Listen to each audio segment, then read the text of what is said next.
Jangan.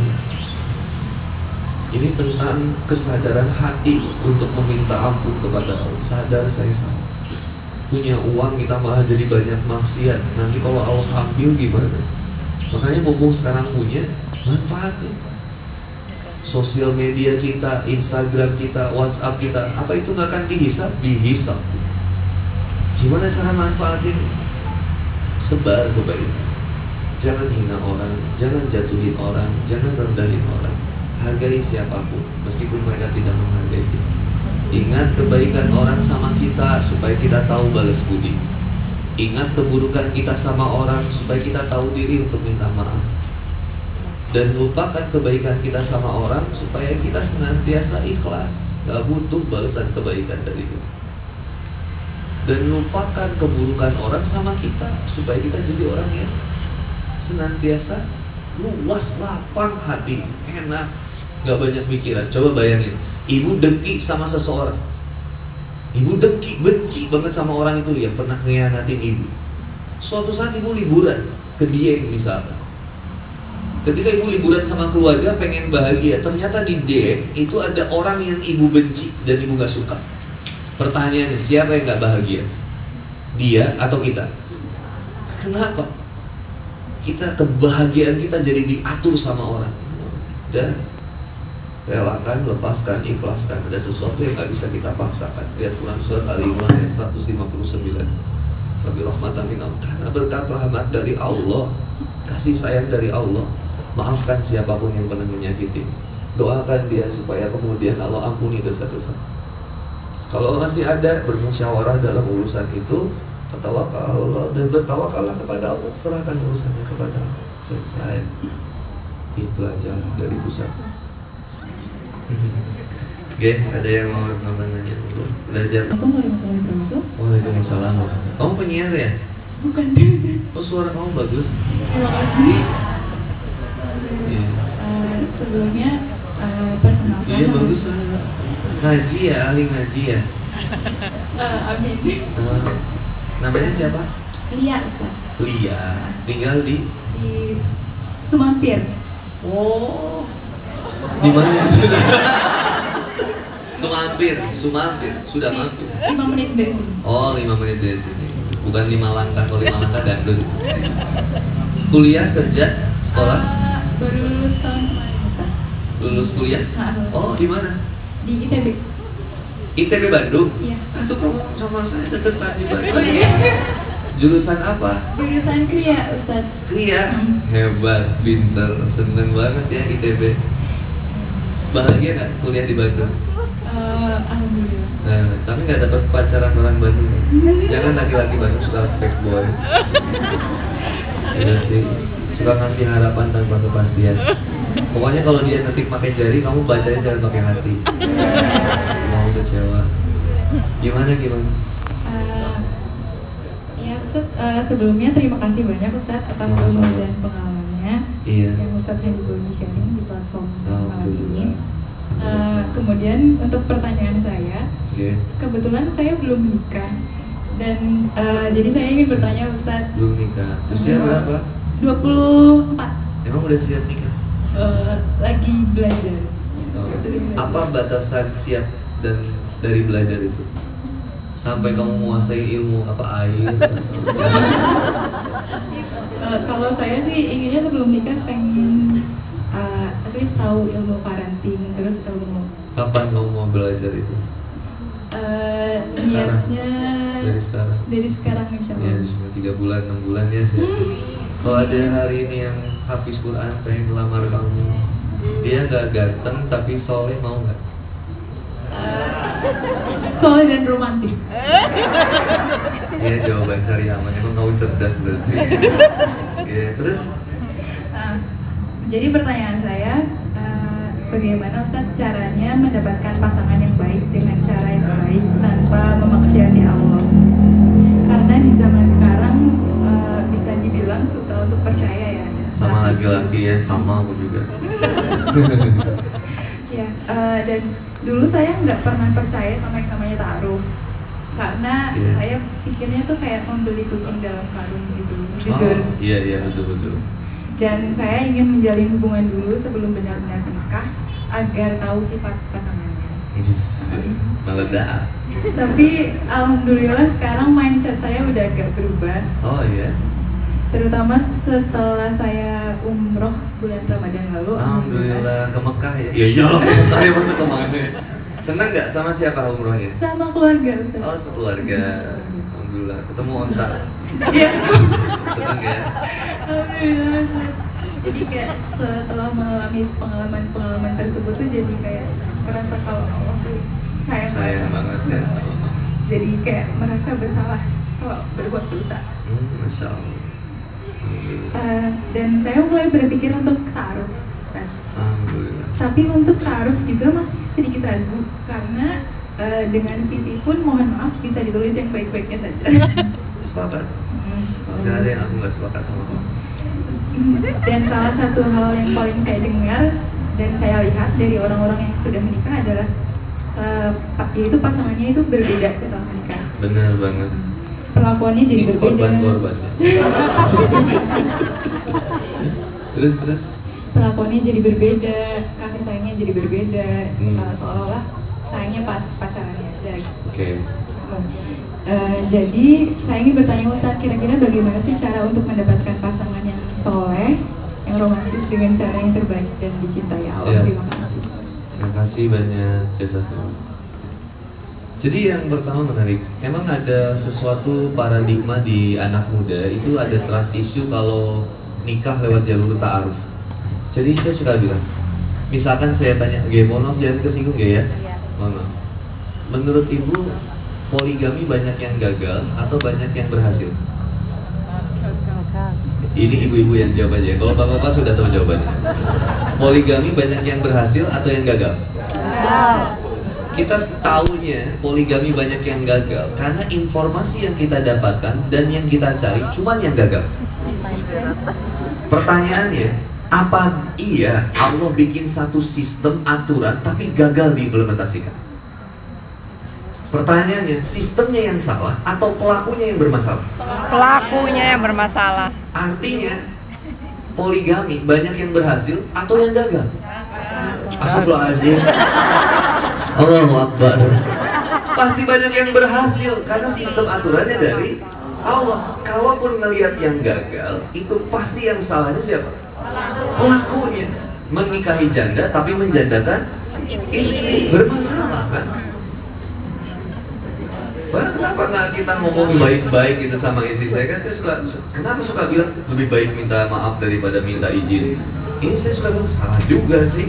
Gue tinggal ngobrolnya sama istri, Mam, boleh nggak aku nikah lagi? Enggak, ya udah selesai gitu. Kita ketika di luar jadi harimau, di rumah jadi kucing anggora.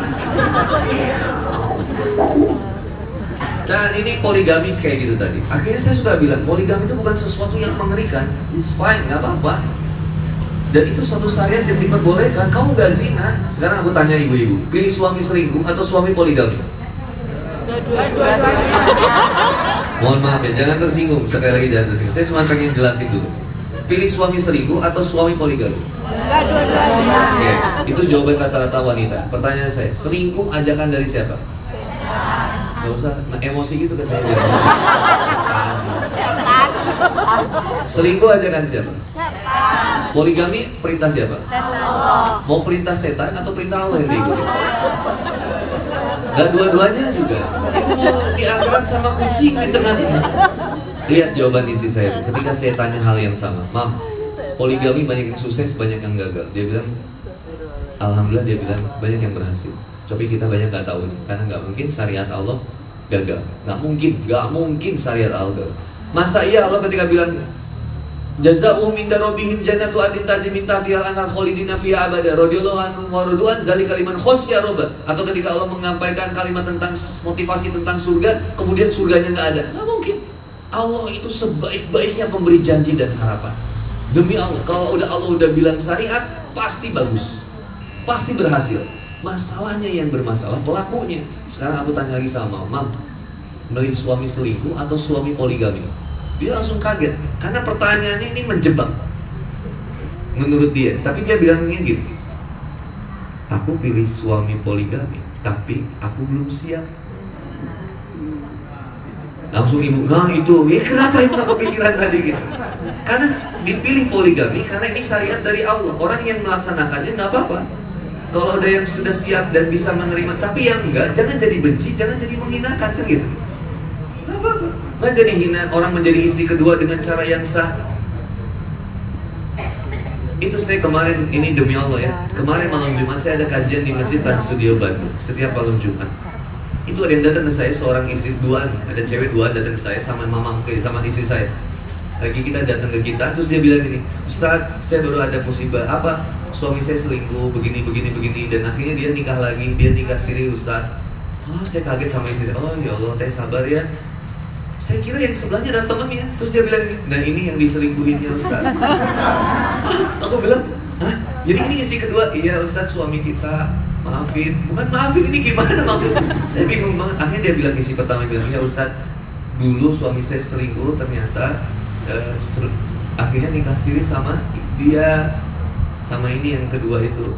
Dan kemudian akhirnya saya bisa menerima karena saya mikir suami saya nggak zina, dia nikah siri. Tapi itu kan salah juga ya Ustadz ya. Iya sih kataku, sah secara agama tapi tidak sah secara negara, tetap bermasalah. Tapi tinggal naik ini aja kan belangko ya Ustadz. Lapar. Ini masuk angin. Jadi akhirnya apa? Saya bilang ya nggak apa-apa, asal naik ini aja kan, nanti tinggal di KUA diurusin ya, kemudian bisa naik. Kemudian dia bilang gini, ya Ustadz, saya lagi ngurusin supaya suami saya itu bisa sah sama istri dia yang kedua. Terus saya bilang, terus gimana? Nah, udah gitu kan saya tuh ngelihat suami saya punya istri yang kedua, tapi dia tuh belum mau ngaji. Terus ya akhirnya saya beliin hijab, beliin gamis, terus saya ajak ngaji supaya dia tuh jadi istri yang soleh. Itu istri aku nangis, Papa, ilmu aku nggak seberapa, tapi dia hebat banget. Aku bilang, Mama, hidayah. Tapi maksud saya itu baik, itu lihat halal loh. Salah nggak? Apa yang salah? Ketika dia bisa saling terima, subhanallah, indah. Saya pernah ketemu sama guru-guru saya yang poligami, indah kalau benar syariatnya, nggak diem, indah, dilakuin. Bisa aku, kita yang nggak bisa, jangan kemudian menghina. Udah fokus sama yang satu aja dulu. Ingat ini Bu, prinsipnya Pak, ingat dulu. Apakah Nabi Muhammad SAW pernah mempoligami Khadijah?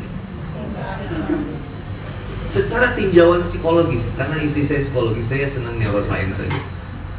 Saya Vkom, public relation. Kalau istri saya psikologi pendidikan anak. Kita belajar psikologi dan neuroscience lagi senang-senangnya. Saya bilang, Mam, kenapa Nabi Muhammad SAW nggak pernah poligami Khadijah? Karena dia cinta banget sama Khadijah. Rasulullah SAW sangat mencintai Khadijah. Mohon maaf, justru ketika Khadijah meninggal, baru Nabi poligami. Ini bukan berarti Bapak ngedoain istri Bapak mati. Jangan, alhamdulillah. Ini maksud saya, karena psikisnya ketika kemudian menikah dengan istri berikutnya, apakah psikisnya sama, dia merasa dirinya yang pertama dibandingkan Khadijah? Beda. Khadijah betul satu-satunya, tapi ketika Khadijah meninggal, Nabi Muhammad SAW kemudian menikah dengan wanita yang lainnya, dia tetap tidak bisa merasa dia yang pertama karena sudah ada Khadijah. Sehingga secara psikis dia bisa lebih menerima untuk kehadiran wanita yang lainnya. Kenapa ibu nggak bisa menerima poligami? Karena ibu yang dinikahi pertama kali oleh suami ibu. Wajar ibu pengen bertahanin suami ibu. Tapi kelembutan hatimu, bertambahnya ilmu-ilmu dan seterusnya, yang mungkin ada dari beberapa wanita yang akhirnya mengizinkan suaminya untuk berpoligami. Dan itu mungkin bukan kita, dan it's fine, nggak apa-apa. Ini contoh dari poligami.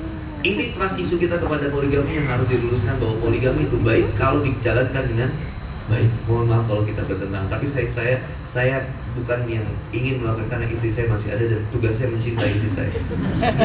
Saya belum sampai ke poligami, insya Allah. Saya cuma pengen istri saya ya Khadijah saya dulu, udah gitu aja. Walaupun istri saya pernah nanya, Pak, kalau aku meninggal apakah kamu mau nikah lagi?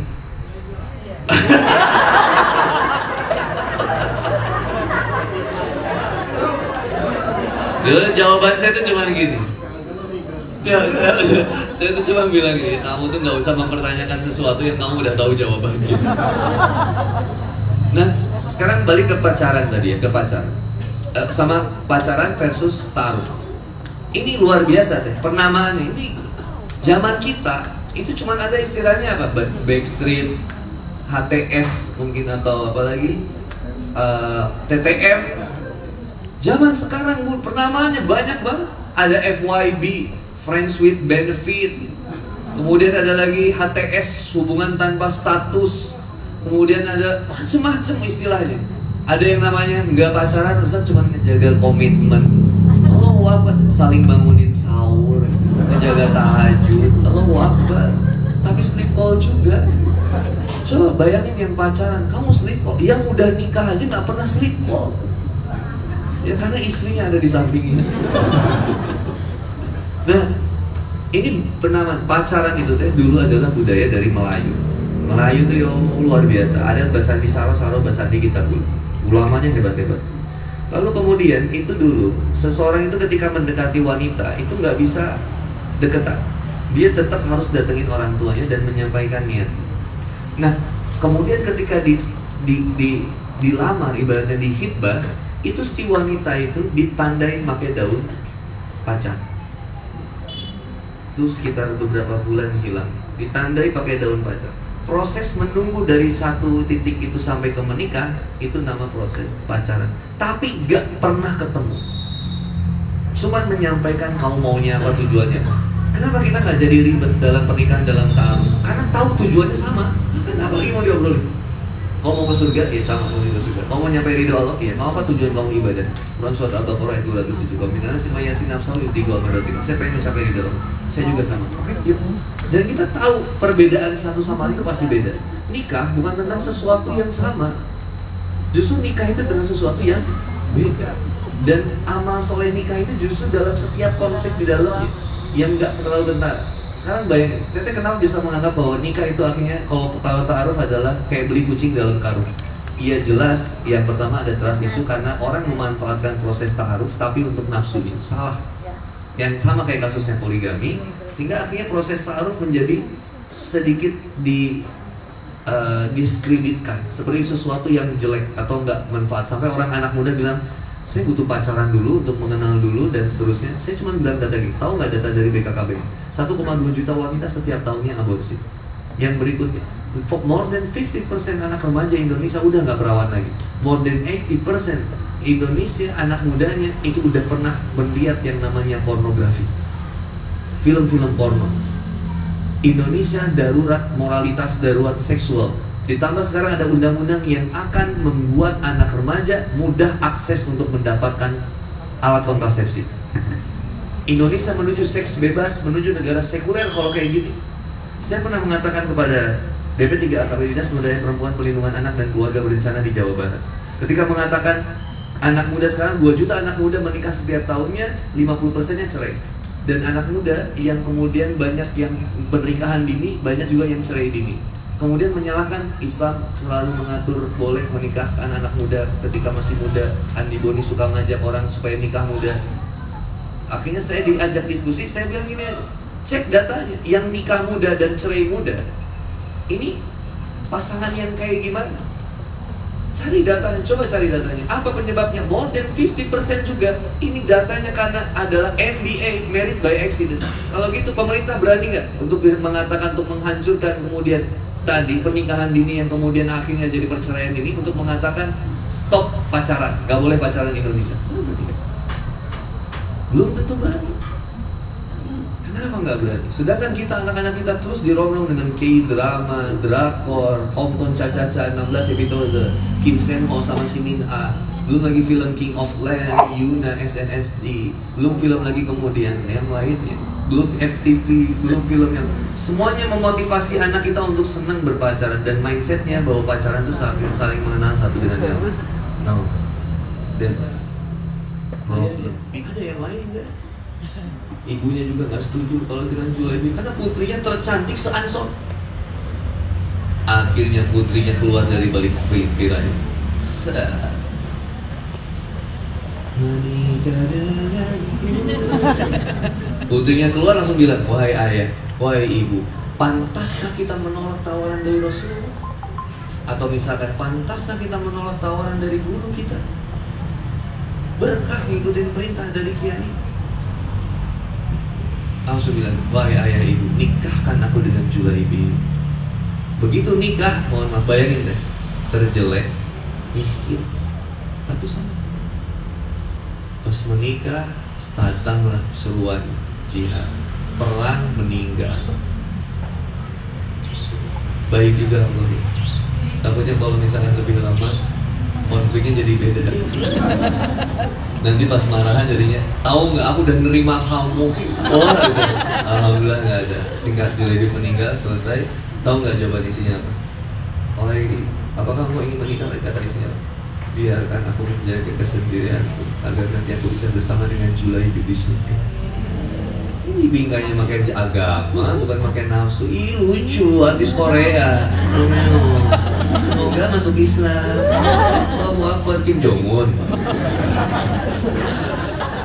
Namanya cari guru. Cari guru. Dan cari guru. Yang ketiga, temen yang soleh-soleha. Dari temen, barangkali di antara kita ada yang punya kakak laki-laki belum nikah, adik perempuan belum nikah, barangkali. Dari temen yang soleh. Seperti siapa? Seperti kisahnya Abu Darda dengan Salman Al-Farisi. Salman Al-Farisi pengen ngelamar wanita di Madinah, tapi nggak ngerti, pengen minta tolong sama Abu Darda. Masalahnya Abu Darda jomblo juga. Kata Abu Darda, yaudah aku temenin. Ditemenin sama Abu Darda, ngelamar si wanita itu. Begitu kemudian dilamar, kata wanitanya, kan yang ngelamarnya Salman Al-Farisi, diantar sama Abu Darda. Kata perempuannya, seandainya yang melamarku adalah Abu Darda, aku akan terima pernikahan. Kebayang gak Abu Darda translatein ke Salmannya gimana? Terus kata Abu Darda, wahai Salman, dia ingin menikah denganku. Kalau yang ngelamarnya adalah aku, maka dia akan terima.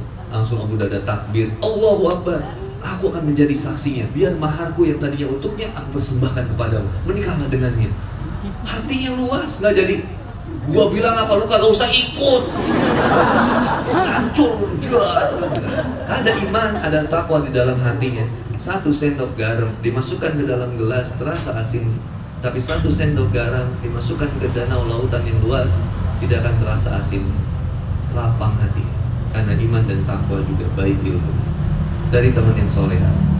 Yang terakhir, kalau cari mandiri biasanya ada masalah. Allahu a'lam bishawab. Tapi selebihnya kita butuh waktu yang panjang untuk memulai itu semua. Semoga Allah pertemukan kita dengan baik. Ada doa sederhana dari kitab Ihya Ulumuddin karya Imam Al-Ghazali. Doanya gini, Allahumma rzuqni hubbaka wa hubba man ahabbaka wa hubba man yuqaribu ila hubbika. Ya Allah, rizkikanlah kepadaku untuk senantiasa mencintai dan mencintai seseorang yang juga mencintai, dan dekatkanlah aku dengan seseorang yang mampu membuat aku dekat kepada cinta. Ini yang senantiasa kita pakai doa untuk kemudian semua kita dipertemukan dengan orang yang bisa membuat kita makin cinta sama Allah, makin dekat sama Allah Subhanahu wa taala. Selebihnya bagi yang sudah nikah, mari pelihara cinta kita karena kecintaan kepada Allah. Allahu a'lam bishawab. Bisa jadi ada sesuatu yang salah yang saya sampaikan. Semoga saya diberikan ampunan Allah Subhanahu wa taala. Kalaupun ada kebermanfaatan, itu datangnya dari Allah Subhanahu wa taala. Saya hanya menyampaikan sesuatu yang keluar. Ucapkan apa yang saya rasakan dan merasakan berikutnya apa yang saya ucapkan. Untuk kemudian saya banyak muhasabah dan beristighfar kepada Allah. Sekali lagi saya berterima kasih kepada orang tua Peace and Stick. Semoga Allah Subhanahu wa taala berikan kelapangan rezeki bagi warung ini. Berkah banget insyaallah. Ya lapar tapi tetap semangat. Oke, senang. Gitu ya.